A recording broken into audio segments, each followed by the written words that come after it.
Hi friends, welcome to my channel. ఈరోజు paneer pizza.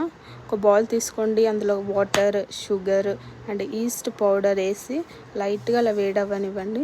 ఇంకొక bowl తీసుకోండి. అందులో మైదా అండ్ షుగర్, ఈస్ట్ వాటర్ వేసి బాగా అలా మిక్స్ చేయండి. కొద్దిగా వాటర్ కూడా యాడ్ చేసుకోవచ్చు. వాటర్ యాడ్ చేసిన తర్వాత ఒక 5 minutes పక్కకు పెట్టేసుకోండి. పన్నీర్ చిన్న చిన్న క్యూబ్స్ లెక్క కట్ చేసుకోండి. ఒక బౌల్ తీసుకోండి. అందులో ఆయిల్, పసుపు, ఉప్పు, కారం, చికెన్ మసాలా వేసి లైట్గా డీప్ ఫ్రై అవ్వనివ్వండి. పన్నీర్ వేసేసి లైట్గా వేడవ్వాలి. లైట్గా వేడైన తర్వాత పక్కకు తీసుకొని పెట్టేసుకోండి. ఆనియన్ చిన్నగా అలా బాక్స్ టైప్లో కట్ చేసి పక్కకు పెట్టేసుకోండి.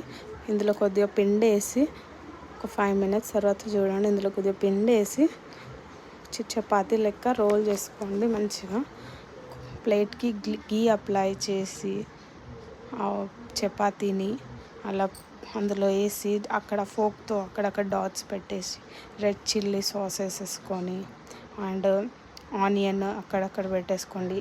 పన్నీర్ అండ్ లాస్ట్కి చీజ్తో వేసేసేయండి.